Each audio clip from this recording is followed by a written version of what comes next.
नमस्कार, मैं हूं आपके साथ हेमंत कुमार और आज तारीख है 22 अप्रैल 2026 की। युद्ध के हालात क्या हैं ये तो समझेंगे ही, साथ ही साथ हॉर्मुज से एक बहुत बड़ी खबर आ रही है, उस पर भी नज़र डालेंगे, उस पर विस्तार से हम आपको बताएंगे। और इसके अलावा आज बात करने वाले हैं हम सीज़ फायर को लेकर के, क्योंकि अमेरिका ईरान के बीच में सीज़ फायर की अवधि जो है ख़त्म होने के बाद में ट्रंप का नया बयान क्या है और ट्रंप का ये नया बयान क्या इशारा करता है, इस पर भी हम बात करने वाले हैं। तो सबसे पहले हम बात कर लेते हैं हॉर्मुज से आ रही इस वक्त की सबसे बड़ी खबर की, क्योंकि हॉर्मुज में भारत आ रहा एक जहाज़ गुजरने की कोशिश कर रहा था और उसे रोक दिया गया है, ये जानकारी सामने आई है।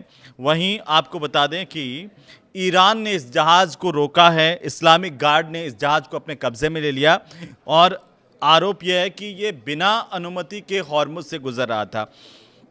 थोड़ा विस्तार से देखते हैं कि दरअसल ईरान की जो इस्लामिक रिवोल्यूशनरी गार्ड हैं आईआरजीसी, और आईआरजीसी ने हॉर्मुज स्ट्रेट में से भारत आ रहे एक जहाज़ को रोका है और उसको अपने कब्जे में लिया। ईरान ने आरोप लगाया कि ये जो जहाज़ है बिना अनुमति के ईरान की हॉर्मुज को पार कर रहा था, हॉर्मुज से होकर के गुजर रहा था।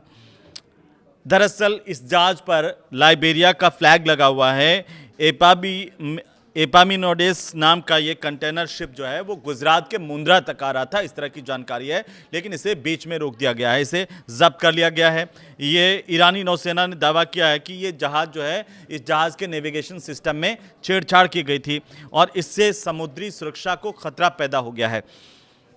यह जब कार्रवाई की गई तब आईआरजीसी ने इस जहाज़ को इंटरसेप्ट किया और आईआरजीसी ने इसे इंटरसेप्ट करके अपने कब्जे में ले लिया। अभी इसकी जांच की जा रही है और इसे तट की तरफ लेकर के आईआरजीसी गई।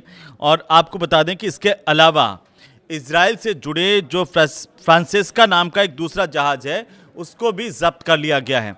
ये दोनों ही जहाज़ भारत के नहीं हैं, लेकिन ये जो जहाज़ था, एक जहाज़ वो भारत के गुजरात के मुंद्रा तक आ रहा था, इसे जब्त किया गया। तो यहाँ भारत में भी चर्चाएं तेज़ी से उठने लगी और इस बात को लेकर चर्चा होने लगी कि ईरान ने इसे आखिर क्यों रोका। लेकिन ईरान की तरफ से ये साफ किया गया कि इसके नेविगेशन सिस्टम में कोई छेड़छाड़ की गई थी और इसकी वजह से समुद्री जो यातायात है उसमें बड़ा खतरा पैदा हो गया था, इसकी वजह से, जहाज़ की वजह से, इसलिए इसको कब्जे में लिया गया है और इसकी जांच की जा रही है। लेकिन आप देखिए कि इजराइल से जुड़ा हुआ फ्रांसिस्का नाम का दूसरा जो जहाज़ है उसको भी जब्त किया गया है ईरान की तरफ से, और इसके अलावा यूफोरिया नाम के जहाज़ पर भी हमला होने की जानकारी अभी अभी आ रही है। इससे पहले ये खबरें इस तरह की आ रही थी कि एक जहाज़ पर ईरान के पास फायरिंग हुई है, लेकिन जबकि दूसरा ओमान के तट के पास में क्षतिग्रस्त हुआ है, इस तरह से। लेकिन अभी जो हॉर्मुज की स्थितियां हैं वो आप कह सकते हैं कि वहां से गुजरने वाले जहाज़ों के लिए अच्छी नहीं कही जा सकती।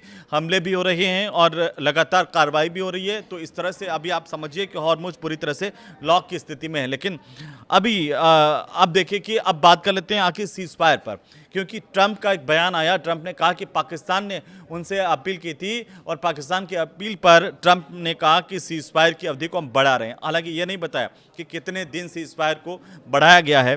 ट्रंप ने यह कहा कि अमेरिका पाकिस्तान की अपील पर ईरान के साथ चल रहे युद्ध विराम यानी कि सीज फायर को आगे बढ़ा रहा है, और जैसा मैंने कहा कि कितने दिन के लिए आगे बढ़ा रहा है इस पर कोई जानकारी नहीं है, लेकिन ये अच्छी बात है कि जो सीज फायर की अवधि है वो आगे बढ़ी है। ट्रंप ने यह भी कहा कि ईरान में इस वक्त नेतृत्व और सरकार में एकजुटता नहीं है, और ऐसे वक्त में पाकिस्तान के जो प्रधानमंत्री हैं शहबाज शरीफ और आर्मी चीफ पाकिस्तान के आसिम मुनीर, दोनों ने उनसे ईरान पर कुछ समय तक हमलों को रोकने की अपील की थी, ये ट्रंप कह रहे हैं, और ताकि ईरान को साझा प्रस्ताव तैयार करने का वक्त मिल पाए, मौका मिल पाए। ईरान ने पहले ही हालांकि जिस तरीके से सीज़फायर की शर्तों का उल्लंघन का आरोप लगाया, उससे जो तेहरान है वो काफ़ी सख्त संदेश पहले ही दे चुका है, लेकिन ट्रंप के बयान बार बार इस पूरे मामले को लेकर के बदल रहे हैं। अब ये ट्रंप ये कह रहे हैं कि पाकिस्तान के कहने पर उन्होंने सीज़फायर को आगे बढ़ाया। इसके मायने क्या हैं? कई लोग ये इस बात को इस तरह से ले रहे हैं कि ट्रंप जो है वो अनावश्यक बयानबाजी कर रहे हैं इस पूरे मामले को लेकर के, कभी भी कुछ भी, क्योंकि इससे पहले उन्होंने क्या कहा था कि अगर ये जो शांति संधि है वो कामयाब नहीं हुई, ये पीस डील जो है अगर सक्सेस नहीं हुई तो ईरान का नक्शे से नाम हटा देंगे। फिर वो उन्होंने अपने बयान में फिर बदलाव किया।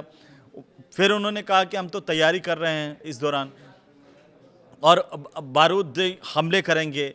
तो ये एक अलग अलग तरह की जिस तरीके की बयानबाजी ट्रंप कर रहे हैं इस पूरे युद्ध के दौरान, सबने पूरी दुनिया ने देखा। उससे ट्रंप की जो छवि है वो उसको पलीदा लगा है, क्योंकि अब जो ट्रंप है वो पाकिस्तान को जिस तरीके से बड़ा चढ़ा करके पेश कर रहे हैं, आपको लगता है कि पाकिस्तान के कहने पर ट्रंप कहीं भी जो है वो सीज़फायर बढ़ा देंगे या फिर हमला कर देंगे? ऐसा नहीं है।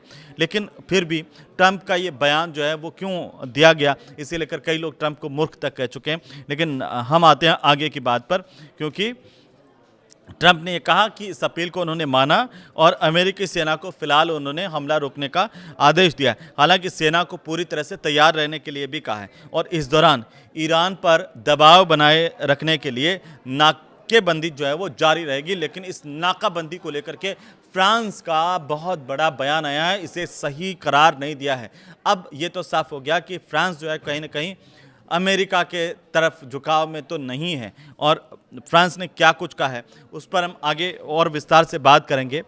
लेकिन ट्रंप ने ये जो कहा कि सीज फायर तब तक जारी रहने वाला है जब तक ईरान अपनी ओर से ठोस और एकजुट प्रस्ताव नहीं दे देता, और बातचीत जो पूरी ये पीस संधि की है वो पूरी नहीं हो जाती है, चाहे उसका नतीजा कुछ भी निकले। पिछले 24 घंटे के 5 बड़े अपडेट्स पर अगर दोस्तों नज़र डालें तो सबसे पहले ट्रंप की धमकी का जिक्र आता है। ट्रंप ने इस 24 घंटे में धमकी चेतावनी दी कि अगर पीस डील नहीं हुई तो अमेरिकी सेना जो है वो हमले के लिए पूरी तरह से तैयार है और आदेश मिलते ही कार्रवाई कर सकती है। उन्होंने कहा कि सीज फायर आगे नहीं बढ़ाएंगे, लेकिन हुआ क्या? हुआ ये उलट कि 24 घंटे में ट्रंप ने अगला बयान दे दिया और कहा कि हम सीज फायर पाकिस्तान के कहने पर आगे बढ़ा रहे हैं। दूसरी बड़ी बात यह हुई कि हॉर्मुज खुलवाने पर एक बैठक हुई है जिसमें यूके ने और फ्रांस के 30 देशों की जो बैठक है उसको बुलाने का फैसला किया गया और लंदन में ये बैठक होने वाली है। विस्तार से इस पर चर्चा होगी। वहीं एक और महत्वपूर्ण बात यह हुई है कि जेडी वेंस की पाकिस्तान की यात्रा फिलहाल के लिए टल गई है, इस तरह की खबरें आ रही है। अमेरिका के जो उपराष्ट्रपति हैं जेडी वेंस, उनकी पाकिस्तान की यात्रा टाल दी गई है। ईरान से बातचीत के लिए जो डेलीगेशन है वो पाकिस्तान भेजने से इनकार कर दिया और ईरान की तरफ से यह इनकार करने के बाद में फैसला किया गया कि जेडी वेंस पाकिस्तान नहीं जाएंगे। हूती विद्रोहियों को लेकर के भी एक बहुत बड़ी अपडेट है, वो यह है कि यमन के जो हूती विद्रोही हैं उन्होंने अब चेतावनी दी है कि जंग अभी खत्म नहीं हुई है और अमेरिका और ईरान के बीच बना सीज फायर कमज़ोर है और इसीलिए आगे बड़ा संघर्ष होना तय है। ये हूती विद्रोहियों की तरफ से बताया गया है। फ्रांस की टिप्पणी जिसका जिक्र हम कर रहे थे वो भी इन्हीं 24 घंटों में बहुत बड़ी अपडेट हुई है कि फ्रांस के जो राष्ट्रपति हैं इमैनुअल मैक्रों, उन्होंने हॉर्मुज स्ट्रेट की नाकाबंदी को अमेरिका की बहुत बड़ी गलती करार दिया है। फ्रांस ने कहा कि ये इस फैसले के बाद ईरानी अधिकारियों ने अपना शुरुआती जो रुख था वो बदल दिया। कहीं ना कहीं हॉर्मुज को लॉक करने की, उस पर नाकाबंदी करने की गलती अमेरिका ने की है। अब आप देखिए कि ये खबरें बीच में आ रही थी कि ईरान ने एक और जहाज पर हमला कर दिया। ईरान की IRGC ने 2 जहाज जब्त कर लिए हैं। ये बात ठीक है कि जो जहाज अब और ज़्यादा सख्ती ईरान की तरफ से बढ़ा दी गई है हॉर्मुज पर। अगर कोई बिना अनुमति के जहाज गुजरने की कोशिश कर रहा है तो उस पर कार्रवाई भी हो रही है और ईरान उसे जब्त भी कर रहा है। लेकिन सबसे बड़ी बात यह है कि तनाव एक तरफ बढ़ता जा रहा है और ये तनाव जो है वो आखिर इस दुनिया को कहाँ लेकर के जाएगा, ये आप कमेंट में आज हमें बताएंगे। इस पर आप क्या सोचते हैं? बाकी कैसे वीडियो देखने के लिए हमारे साथ जुड़े रहिए। नमस्कार।